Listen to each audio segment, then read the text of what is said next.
আপনাদের সাথে শেয়ার করছিলাম যে আমার এখানে পাইলের কাজ চলতেছে। মূলত হচ্ছে এই যে এটা নিয়ে কথা বলবো যে হাইড্রোলিক রোটারি রিগ। এই হাইড্রোলিক রোটারি রিগের ৩টা এরকম টুলস আছে। কাটিং টুলস বলতে পারেন। সে এই যে এখানে যে এটা লাগানো আছে রিগের সাথে, এটা হচ্ছে আমরা বলি ক্লিনিং বাকেট। এটা হচ্ছে কাটিং বাকেট। ২টা দেখতে যদিও সিমিলার মনে হচ্ছে, কিন্তু এই ২টা সিমিলার না। এই ২টার মধ্যে বেশ কিছু ডিফারেন্স আছে।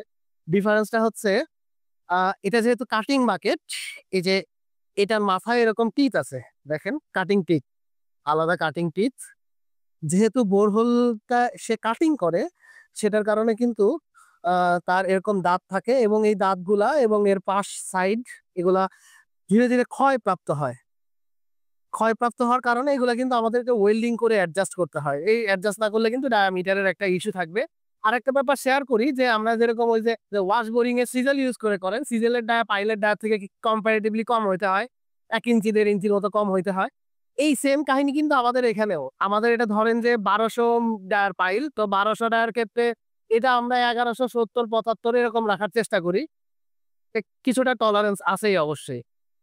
আর সিমিলার দেখে মনে হচ্ছে না সিমিলার, সিমিলার না। ২ টা পার্থক্য আছে, ফিজিক্যালি পার্থক্য। ফিজিক্যাল পার্থক্য, মেইন পার্থক্যটা হচ্ছে ওইটার যেরকম টিথ ছিল, এই ক্লিনিং বাকেটের কিন্তু টিথ টিথ নাই। দেখেন যে কাটিং এর যে সেটআপটা ওইটা কিন্তু ফ্ল্যাট। এটা আসলে কাটিং করবে না, এটা ক্লিন করবে। আমি যদি একটু এক্সাম্পল দিয়ে বোঝানোর চেষ্টা করি, ওই এক্সকাভেটরেরটা দেখেন। এই এক্সকাভেটরের মাথায় দাঁত আছে, এটার মাথায় টিথ আছে। তো এটা এক্সকাভেশনের কাজে ভালো দিবে। কিন্তু এটাকে যখন আমি কোনো জায়গায় লেভেল করতে বলবো বা কোনো রাস্তা ধরেন এই যে এই ধরনের রাস্তা ক্লিন করতে বলবো, সেক্ষেত্রে কিন্তু ওই দাঁতওয়ালা এক্সকাভেটর এটা ক্লিন করতে পারবে না। ক্লিন করার জন্য এই যে এরকম ফ্ল্যাট ইয়া লাগবে। আমি জানি না এখান থেকে ক্লিয়ারলি দেখা যাচ্ছে কিনা। দেখেন এটা কিন্তু দাঁত না, ফ্ল্যাট। এই ক্লিনিং বাকেটটা বোরহোলের নিচে যে লুজ সয়েল গুলো আছে সেগুলা তোলার কাজে ব্যবহৃত হয়। ফিজিক্যাল একটা ডিফারেন্স বলছি, আরেকটা ডিফারেন্স হচ্ছে, যদিও এটা দেখে বোঝা মুশকিল, এই কাটিং বাকেটটার একটু কনিক্যাল শেপের হয়। আই মিন এই যে পিছনের যে ডায়ামিটারটা, এটা সামনের ব্যাসটা আর একটু কম হয়, কম্পারেটিভলি কম হয়। ওই যে ওইখানে আরেকটা কাটিং বাকেট দেখা যাচ্ছে, এটা দেখলে হয়তো কিছুটা বোঝা যাইতে পারে। দেখেন কম্পারেটিভলি খুবই লোয়ার অ্যামাউন্টের। আর আরেকটা ব্যাপার হচ্ছে এটার কাটিং টুলস আরেকটা জিনিস আছে। আমরা ইঞ্জিনিয়াররা এটাকে বলি অগার। আর নরমালি সাধারণ মানুষজন মানে যারা এই রিলেটেড কাজের সাথে জড়িত তারা আগর বলে। তো আগর বলি আর অগার বলি। এটার কাজটা হচ্ছে, ধরেন যে একটু রকি টাইপের সয়েল বা যেখানে আমি মাত্র শুরু করব কাজটা, ধরেন যে এই যে পিচের উপরে, এখানে যদি আমার এক্সকাভেশন স্টার্ট করতে হয় সবার আগে আমরা এই আগরটা বা অগার এটা লাগাই। এটা লাগানোর পরে এই দেখেন আমার এখানে এই টুলস এর দরকার হয় না। কেন দরকার হয় না জানেন? এই দেখেন আমাদের গ্রাউন্ডটা, এটা আমরা পুরো স্যান্ড দিয়ে ফিলিং করছি। স্যান্ডের ক্ষেত্রে এই টুলস এর যেহেতু দরকার নাই, দেখেন এটার অবস্থা দেখেই বুঝতে পারতেছেন যে অনেকদিন ইউজ করা হয় না। স্যান্ডের ক্ষেত্রে, স্যান্ডি সয়েলের ক্ষেত্রে ওই কাটিং বাকেটটাই যথেষ্ট কাটার জন্য। তো এরকম আগরের দরকার হয় না। তো আগরটা বা অগার হচ্ছে যে এরকম একটু হার্ড সয়েলের ক্ষেত্রে এক্সকাভেশন স্টার্ট করার জন্য ইউজ হয়। আর ওই যে ওই পাশে যে পাইপটা দেখতেছেন ওইটা হচ্ছে আমাদের টেম্পোরারি কেসিং পাইপ। আমরা প্রথমেই যেটা করি, পাইলট পয়েন্ট দিই আমরা সার্ভেয়ার দিয়ে। পাইলট পয়েন্ট দিয়ে এই যে কাটিং টুলস এর মাঝখানের যে ইয়াটা দেখতেছেন, আমরা করি কি পাইলট পয়েন্টটাই সেন্টারে রাখার চেষ্টা করি। এবং মেজারমেন্ট আছে আমার কাছে এগুলা, কিছু ভিডিও আছে কিভাবে আমরা এগুলা চেক করি যে ঠিক আছে নাকি সেন্টারটা।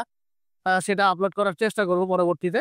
এই হচ্ছে যে আমাদের এই রোটারি ড্রিলিং রিগের কাটিং সেটআপ, আমরা কিভাবে কাটি। আর এটা কিন্তু জাস্ট ক্লিনিং বাকেট, এটা কিন্তু ওয়াশ বাকেট বলি আমরাকে। আসলে এ কি ওয়াশ করে? কিন্তু ওয়াশ করে না। ওয়াশের কাজটা আমরা করি হচ্ছে ওই যে পাইল ঢালাই চলতেছে, পুরা বোরিংটা শেষ হলে, ক্লিনিং করা শেষ হলে, মানে এই বাকেট দিয়ে ক্লিনিং করা শেষ হলে আমরা কিন্তু ওয়াশ করি না। আমরা যেটা করি সেটা হচ্ছে রিভার কেজ লোয়ারিং করি। রিভার কেজ লোয়ারিং যখন শেষ হয়ে যায়, তারপরে আমরা কি করি, ওয়াশ করার চেষ্টা করি। এই ওয়াশ করার জন্য আমরা এই যে ট্রিমি দিয়ে কাস্টিং করব, এই ট্রিমি দিয়েই ওয়াশ করি। এই ট্রিমি, এই যে যে দেখতেছেন ট্রিমি কাটতেছে ওরা, এই যে ঢালাইয়ের পর ট্রিমি কাটতে হয়। ট্রিমি কাটারও অনেক নিয়ম আছে। এগুলা নিয়ে কথা বললে মনে হয় যে অনেকগুলোই ভিডিও বানানো দরকার। তাছাড়া একটা সিঙ্গেল ভিডিওতে এত কিছু আসলে বলা যায় না। তো এই ট্রিমি ট্রিমি আমরা কি করি, এটা এটা তো ঢালাই করতেছে জন্য ট্রিমি কাটতেছে।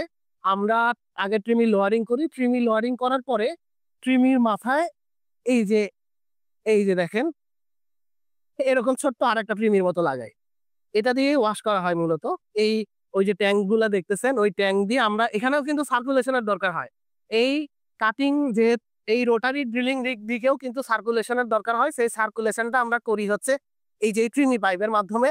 আমরা এই যে এই ফুটা দিয়ে বেন্ডোলাইট ডিসচার্জ করব, বেন্ডোলাইট স্লারি ডিসচার্জ করব, যেটা ট্রিমির মাধ্যমে একদমই বোরহোলের বটমে চলে যাবে এবং বটম থেকে আস্তে আস্তে সে কাদাটা উপরের দিকে নিয়ে আসবে এবং এই জিনিসটা সার্কুলেশন করে এই যে এখানে আপনারা দেখবেন যে ডিসেন্ডার আছে, এটা সার্কুলেশন করে তারপরে আমরা ডিসেন্ডারে নিয়ে আসি। এই যে এই ডিসেন্ডারটা দেখতেছেন, এটা হচ্ছে যে ওই স্লারি থেকে স্যান্ডটাকে আলাদা করে ফেলে এবং তারপরে এই ডিসেন্ডার ইউজ করলে আমার বোরহোলের স্যান্ড কন্টেন্ট কমানো যায়, প্লাস হচ্ছে বেন্টোনাইট স্লারিটাকে রিইউজ করা যায় বারবার।